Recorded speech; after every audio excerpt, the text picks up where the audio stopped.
سلام بچه ها. خب برای حل این سوال اول از همه مثل همیشه اطلاعات اولیه مسئله رو کنارنویسی میکنیم.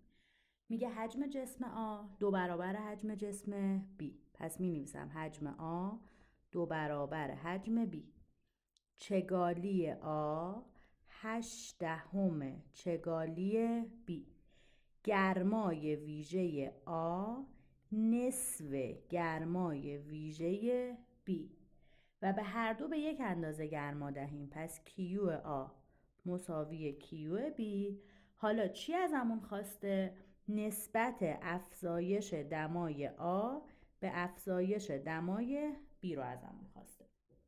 قبل از اینکه حل رو شروع کنم من از این 1/2 که پشت سی بی اومده خوشم نمیاد. پس یه طرف این وسط این میکنم تا از شر 1/2 خلاص شم. می نویسم سی بی هست 2 تا سی آ. خیلی خوب. چون با نسبت طرفم رابطه نسبتی باید بنویسم. پس میگم کیو آ به کیو بی مساویه. از طرفی میدونیم فرمول کیو چیه؟ میدونیم فرمول کیو هست MC دلتا تتا. پس می نویسم MC دلتا تتای آ به MC دلتا تتای بی. ولی سوال تو دیتاهایی که به همون داده جرمو نداده. یادم میاد تو فصل 1 جرم میشد رووی. ما هم اطلاعات چگالی و حجم رو داریم. پس جرمو می نویسیم رو وی. پس فرمول بازنویسی کنیم. جای جرم بنویسیم رو وی آ سی آ دلتا تتای آ به روی رو وی بی سی بی دلتا تتای بی. خیلی خوب. هر چیزی که داریم رو الان باید جایگذاری کنیم. مثلا این که میدونیم کیوها با هم دیگه برابرن. پس کیوها رو چکار میکنیم؟ ساده میکنیم میره.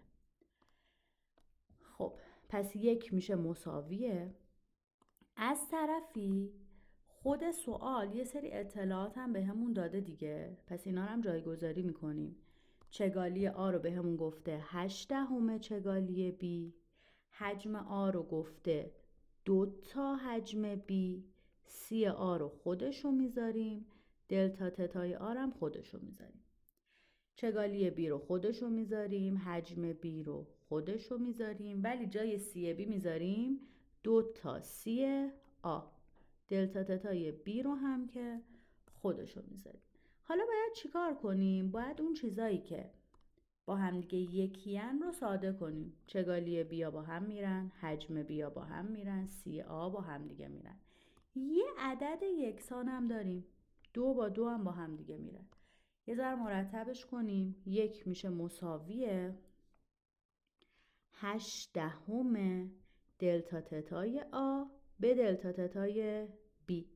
خب من دلتا تتای آ به دلتا تتای بی رو میخوام که میشه 1 به روی 8/10 یا 10/8 به 2 ساده کنیم میشه 5/4.